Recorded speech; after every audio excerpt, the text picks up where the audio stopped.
Di sebuah kotak-kotak yang masing-masing memiliki makna yang berbeda-beda. Nah, setiap manusia itu memiliki pengetahuan yang berbeda-beda. Yang kedua, menurut Vygotsky. Vygotsky berpendapat sebuah proses melibatkan dua elemen penting. Yang pertama adalah elemen proses secara biologi, itu adalah proses dasar. Yang kedua adalah proses secara psikososial. Nah, sebagai proses yang lebih tinggi esensinya dan berhubungan tentang budaya dan lingkungan. Cara penerapannya yaitu mendorong kemandirian dan inisiatif siswa dalam belajar dengan menghargai gagasan siswa lain dengan siswa yang lainnya. Yang kedua, guru mengajukan pertanyaan terbuka dalam memberikan kesempatan beberapa waktu kepada siswa untuk merespon. Dan yang ketiga, mendorong siswa berpikir tingkat tinggi atau higher order thinking. Baik, saya kembalikan kepada moderator. Baiklah, selanjutnya model-model pembelajaran akan dijelaskan oleh Saudari Yaninka Mapa. Ada Saudari penjelasan. Baik, di sini saya akan menjelaskan model pembelajaran berdasarkan prinsip konstruktivisme. Di mana prinsip konstruktivisme ini terdapat 5. Yang pertama, pembelajar telah memiliki pengetahuan awal. Yang kedua, belajar merupakan proses pengkonstruksian pengetahuan berdasarkan pengetahuan awal yang telah dimiliki. Yang ketiga, belajar adalah perubahan konsepsi pembelajar. Yang keempat, proses pengkonstruksian pengetahuan berlangsung dalam konteks tertentu. Yang kelima, pembelajar bertanggung jawab terhadap proses belajarnya. Di sini kami memaparkan 3 model pembelajaran, yaitu yang pertama, model pembelajaran kooperatif, di mana model pembelajaran kooperatif ini adalah model pembelajaran yang dirancang untuk mendidik kerjasama kelompok dan interaksi antar siswa. Model pembelajaran kooperatif ini berlandaskan teori belajar Vygotsky, di mana interaksi sosial sebagai sebuah mekanisme untuk mendukung perkembangan kognitif. Jadi intinya bahwa belajar pada model pembelajaran ini, siswa belajar dengan interaksi dengan lingkungannya, misalnya dengan teman-teman atau dengan gurunya. Kemudian pada pembelajaran ini siswa akan dibagi ke dalam kelompok yang memiliki kemampuan yang berbeda. Kemampuan yang berbeda dimaksud di sini adalah misalnya ada siswa yang memiliki bisa dibilang pintar dan ada yang kurang pintar. Kemudian kedua macam kelompok ini akan digabungkan ke dalam satu kelompok. Untuk siswa yang pintar itu dimasukkan ke dalam kelompok atas, kemudian kalau siswa yang kurang pintar dimasukkan ke dalam kelompok bawah. Kemudian kelompok atas dan kelompok bawah ini digabungkan dalam satu kelompok. Di mana siswa kelompok atas yang dimana dia pastinya akan lebih cepat memahami materi pembelajaran akan mengajarkan materi pembelajarannya pada teman sekelompoknya yang berasal dari siswa kelompok bawah. Kemudian pada model pembelajaran kooperatif ini sendiri terdapat 3 contoh, misalnya model pembelajaran jigsaw, yang kedua model pembelajaran kooperatif scripting, dan yang ketiga model pembelajaran investigasi kelompok. Jadi yang ketiga model pembelajaran ini pastinya berdasarkan prinsip konstruktivisme, yang dimana model pembelajaran jigsaw ini memungkinkan siswa untuk belajar berkelompok dengan masing-masing siswa bertanggung jawab pada satu topik atau bahasan, yang kemudian dikolaborasikan dengan anggota kelompok lain sehingga membentuk pengetahuan yang utuh. Jadi bisa dilihat di PPT-nya. Jadi setiap siswa itu dibagi ke dalam beberapa kelompok, di mana setiap kelompok siswanya itu dikasih topik yang berbeda. Misalnya ada nomor 1, 2, 3, 4. Jadi itu maksudnya perbedaan topik, ada topik 1, topik 2 seperti itu. Kemudian yang memiliki topik yang sama disatukan ke dalam satu kelompok yang nantinya disebut kelompok ahli. Jadi dari contoh ini bisa dilihat bahwa pembelajaran itu berdasarkan interaksi antar siswa. Kemudian ada lagi model pembelajaran kooperatif scripting. Ini memungkinkan siswa untuk menemukan pengetahuannya sendiri melalui kerjasama dengan kelompok atau berpasangan. Yang misalnya tadi dia berkelompok lebih dari 2 orang, jadi mereka berpasangan dibuat di mana setelah mereka selesai diskusi, satu akan dibuat menjadi pembicara, yang satu lagi menjadi pendengar. Kemudian nanti diganti lagi, yang tadinya pembicara akan menjadi pendengar, dan yang tadinya pendengar akan menjadi pembicara.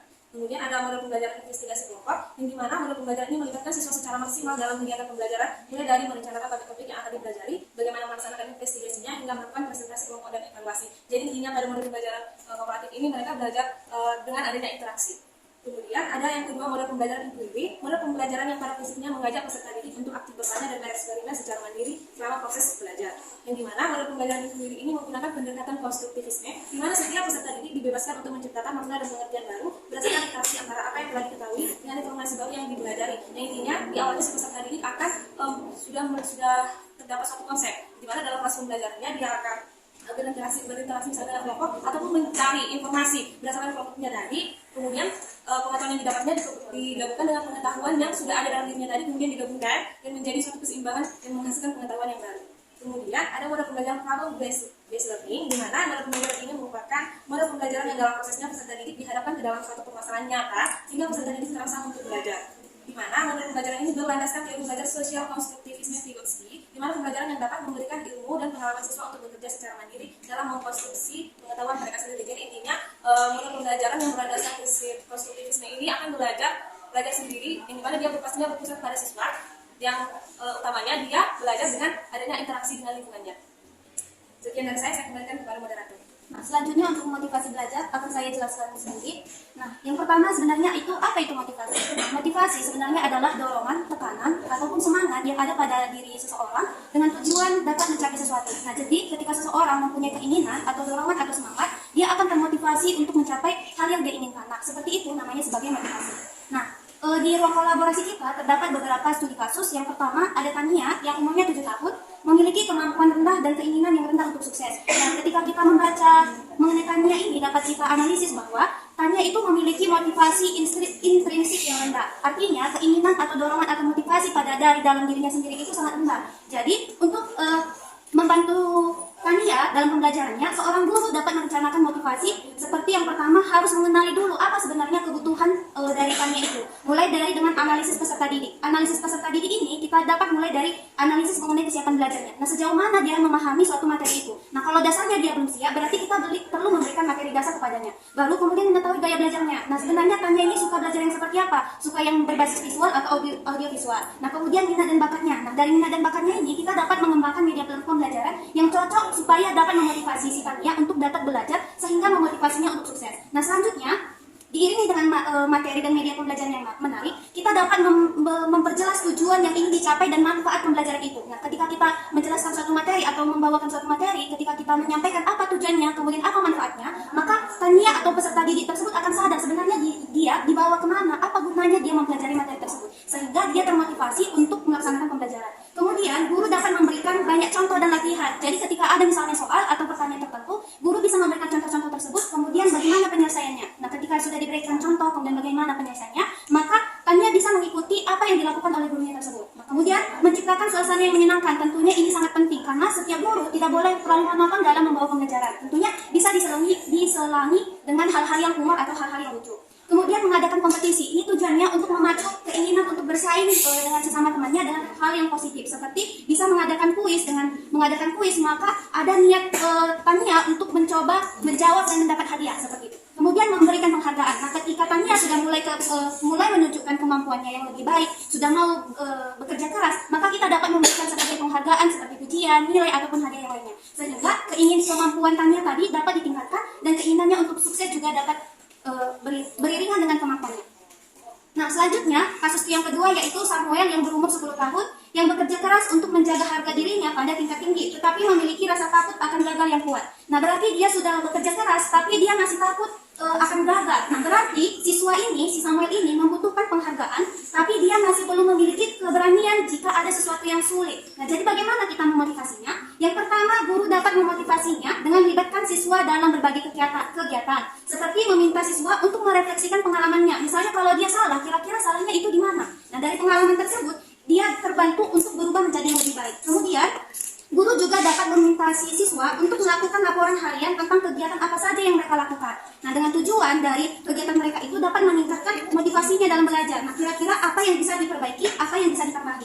Nah, selanjutnya, guru memberikan waktu bagi mereka untuk bertanya, kesempatan untuk membuat kesalahan. Nah, di sini, ketika mereka melakukan sesuatu, kita biarkan saja dulu mereka membuat kesalahan. Nah, setelah itu, kita beri dia bagaimana sebenarnya, di mana kesalahannya, dan bantu mereka untuk menyelesaikan kesalahannya tersebut. Nah, dari sini akan muncullah keberanian untuk menyelesaikan kesalahan atau permasalahan atau rasa takutnya dalam belajar. Merefleksikan diri agar dapat membantu mereka dalam memahami proses mental sehingga muncul keberanian mereka agar tidak takut gagal dalam belajar.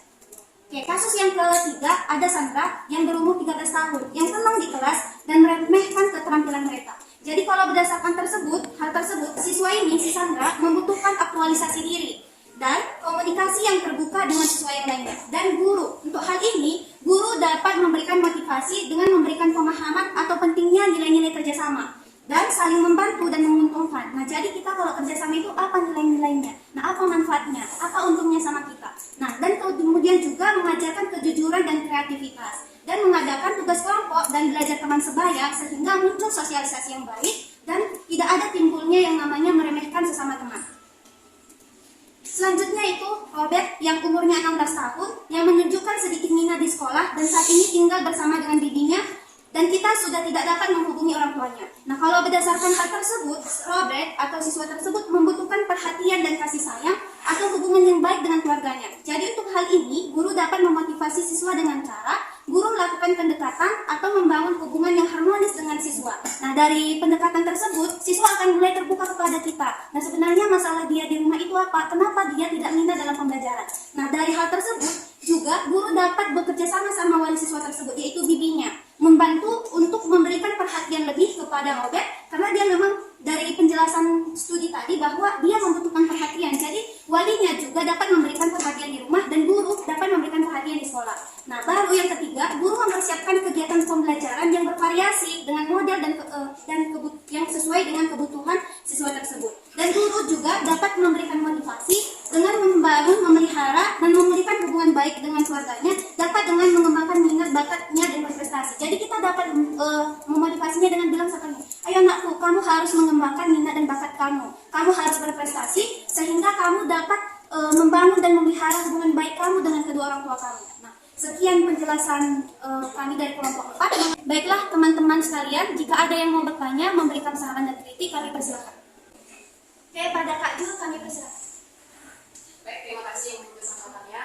Saya juga Fitri dari kelompok 3. Ini yang saya fokuskan di sini adalah dalam pemberian motivasi kepada anak, khususnya Tania, usia 7 tahun yang memiliki kemampuan rendah dan keinginan yang rendah untuk sukses. Yang saya perhatikan presentasi di kelompok 4, menurut saya secara pribadi atau menurut saya ini adalah teori. Pada dasarnya tidak tentu di rumah, semua tidak kerjakan. Dalam arti memang mungkin tidak kerjakan, tapi tidak seperti ini dan ini tidak. Menurut saya ini sulit dilakukan anak usia 7 tahun atau kelas 2 SD. Yang kita pahami adalah anak kelas 2 SD. Saya ingin bertanya secara pengalaman langsung dari sekolah materi ini, pernah nggak sih mengalami anak yang seperti ini? Selanjutnya kompetisi seperti apa yang bisa kita buat anak SD yang memang membuat mereka itu merasa juga untuk benar-benar mengikuti kegiatan tersebut dan berpartisipasi lah bisa dilakukan. Kemudian yang kedua, untuk kasus aku yang 10 tahun. Di sini yang saya ambil itu si siswa disuruh untuk merefleksikan diri dengan membuat jurnal. Ya, saya mengajar di anak SMA aja buat jurnal itu keribetan gitu ya. Jadi terlalu rumit menurut saya ketika kita suruh anak SD buat jurnal 10 tahun kelas 5 SD. Ya, mungkin di saya nggak tahu mungkin si presentasi mungkin pernah ya mengunjungi anak siswa SD ini seperti dan yang berhasil. Jadi di sini memang menurut saya yang dijelaskan ini ya sesuai dengan pengalaman saja. Jadi kita lebih bisa menerapkannya lebih masuk akal menurut saya. Mungkin itu pertanyaan dari saya. Terima kasih. Selamat bertemu. Tania 7 tahun, jujur saya belum pernah menghadapi anak yang berusia 7 tahun. Namun saya menerapkan membuat perencanaan motivasi ini bukan secara asal-asalan, tapi berdasarkan eksplorasi konsep yang sebelumnya dari teori-teori belajar. Nah, jadi kalau saya baca dari sebuah jurnal, kalau kita memperjelas tujuan yang ingin dicapai dengan pembelajaran itu sangat penting. Sebenarnya untuk apa dia belajar itu? Nah, apa gunanya dia belajar itu? Nah, maupun dia berusia 7 tahun, saya kira dia bisa paham. Seperti, nakku minum kamu supaya tidak haus. Apakah dia tidak paham? Nah, tentunya dia paham. Nah, jadi cara kita memperjelas itu sebenarnya di sini guru lah yang berperan. Bagaimana kita memperjelas supaya dia paham. Nah, ketika mak saya haus. Nah, kalau kita kasih penjelasan supaya kamu tidak haus, minumlah. Apakah dia tidak paham untuk usia 7 tahun? Nah, saya kira dia bisa paham ya. Nah, jadi sama juga dengan pembelajaran. Nah, cara kita menyampaikannya lah yang paling utama dalam memperjelas tujuan bagaimana dia paham dengan apa yang akan dipelajari. Nah, kalau dia visual bisa kita munculkan seperti yang gambar-gambar. Nah, kalau dia suka visual berarti kan melihat. Nah, kalau dia suka melihat berarti kita bisa memunculkan gambar-gambar yang menarik. Misalnya, kalau misalnya mengenai tumbuhan, kita bisa secara langsung menunjukkan ini tumbuhannya, dapat dilihat secara langsung atau melalui gambar-gambar. Kan itu berhubungan dengan gaya belajarnya. Nah, dari situ kan dari kemenarikan itu tergantung dari minat kita. Makanya tadi di awal saya bilang dilakukan dulu analisis. Sebenarnya gaya belajarnya itu seperti apa? Lanjut untuk yang kedua yaitu Samuel. Tadi mengenai pembuatan jurnal. Nah, kita bisa bertanya seperti ini. Nah, tadi kegiatan kamu sebelum datang sekolah ngapain saja? Nah, itu kan bentuk dari laporan kegiatan dia. Jadi bukan hal yang memberatkan peserta didik itu, bukan jurnal seperti kita yang membuat hasil penelitian segala macam, bukan. Tapi berdasarkan apa yang telah dia lakukan. Jadi saya kira itu bukan hal yang sulit bagi anak yang umur 10 tahun. Anak umur 7 tahun pun bisa kita tanya, tadi kamu sebelum makan ngapainnya? Nah, itu kan sebenarnya guru yang bertanya bagaimana menggali informasi dari peserta didik itu. Oke, kami persilakan lagi kakak yang belakang. Saya Sofia Isyarian. Ada beberapa poin yang menjadi perhatian saya, yaitu yang pertama journaling. Membuat jurnal. Membuat jurnal itu sebenarnya adalah sebuah hal yang kenapa itu menjadi muncul? Itu adalah hasil dari penelitian psikologi. Kenapa? Di sini menjadi case yang harus di highlight. Itu adalah dia itu adalah seorang penakut. Mengapa seseorang menjadi penakut? Itu karena ada latar belakang yang berhubungan dengan psikologis atau mentalnya. Nah, kenapa saya sangat setuju dengan pemateri bahwa perlu dilakukan journaling? Karena apa? Karena journaling ini sudah terbukti dan sudah diteliti bahwa ini memang benar berdampak baik bagi permasalahan-permasalahan mental. Oke, sekian presentasi dan diskusi dari kelompok 4. Mohon maaf jika ada salah kata. Selamat pagi.